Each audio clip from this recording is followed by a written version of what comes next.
Hi அனைவருக்கும் வணக்கம். நான் உங்கள் ஆதிச்சுடர். நம்ம ஆதிரை கிராஃப்ட்ல வந்து இன்றைக்கு கிருஷ்ணரின் திருவுருவ சிலைகள் கொண்டு வந்திருக்கோங்க. 4 டிஃப்ரெண்ட் சைஸஸில் எடுத்துகிட்டு வந்திருக்கோம். எல்லாமே ரொம்ப ரொம்ப அழகான டிசைன்ஸில் இருக்குது, நீங்கள் பார்க்கலாம். ஸோ முதலாவது நீங்கள் பார்த்தீங்கன்னா ஒரு நியர்லி ஒரு 8 இன்ச்சஸ் ஹைட்டில் இருக்கக்கூடிய ஒரு சிலை. கீழ்ப்பகுதியில் பார்த்தீங்கன்னா ஒரு பீடம், அதற்கு மேலாக நின்ற கோலத்தில் ரொம்ப அழகாக புல்லாங்குழல் ஏந்தி கிருஷ்ணருடைய திருக்காட்சி. ரொம்ப ரொம்ப கிராண்டான ஒரு திருவுருவ சிலை. அடுத்தது நீங்கள் பார்த்தீங்கன்னா இது வந்து நியர்லி ஒரு 7 இன்ச்சஸ் இருக்கும்.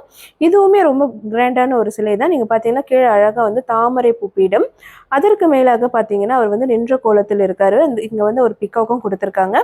இதுலேயுமே நீங்கள் பார்த்தீங்கன்னா இந்த புல்லாங்குழலோட ஒர்க் வந்து ரொம்ப கிராண்டாக தான் கொடுத்துருக்காங்க. ஸோ அடுத்தது வந்து சின்ன சிலை ஒரு 5 இன்ச்சஸ் ஹைட்டில் தான் இருக்கும். ஸோ ஆனால் அதோட ஒர்க் பார்த்தீங்கன்னா ரொம்ப ரொம்ப கிராண்டாக இருக்குது. முகம் வந்து ரொம்ப அழகாக க்யூட்டாக இருக்குது. ஸோ அதற்கு அடுத்தது நீங்கள் பார்த்தீங்கன்னா ஒரு 3 இன்ச்சஸ் ஹைட்டில் இருக்கக்கூடிய ஒரு குட்டி கிருஷ்ணர் சிலை. ஸோ நம்மக்கிட்ட வந்து நிறைய சைஸஸில் அவைலபிளாக இருக்குது. எல்லாமே ப்ரீமியம் குவாலிட்டி பிராஸில் பண்ண சிலைகள் தான். இதற்கு நீங்கள் அபிஷேகம் செய்யணுன்னாலும் தாராளமாக அபிஷேகம் செய்து வழிபாட்டு பூஜை அறையில் நீங்கள் வைக்கலாம். நிறைய பேர் வந்து கிருஷ்ணரை வந்து ரொம்ப ஒரு அலங்கார ஒரு பொருளாக ஹாலில் வைப்பாங்க, அல்லது உங்களோட வியாபார தலங்களில் நீங்கள் வைக்கலாம். மற்றவங்களுக்கு கிஃப்ட் கொடுக்கணும்னு நினச்சிங்கன்னா இந்த மாதிரியான சிலைகள் கொடுக்கும்போது ஒரு நல்ல ஒரு பாசிட்டிவிட்டி நீங்கள் க்ரியேட் பண்ண முடியும். அந்த ரிசீவ் பண்ணுறவங்களுக்கும் வந்து இதை பார்ப்பதற்கு ரொம்ப ரொம்ப பிடிச்சிருக்கும்.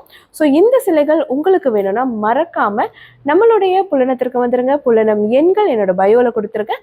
அது மட்டும் இல்லைங்க, இது நீங்கள் நேரடியாக நம்மளோட ஆன்லைன் ஷாப்லையுமே நேரடியாக வாங்கிக்கலாம். அங்கேயுமே வந்துட்டு ஈஸியாக நீங்கள் பர்ச்சேஸ் பண்ணிக்கலாம். நன்றி, வணக்கம்.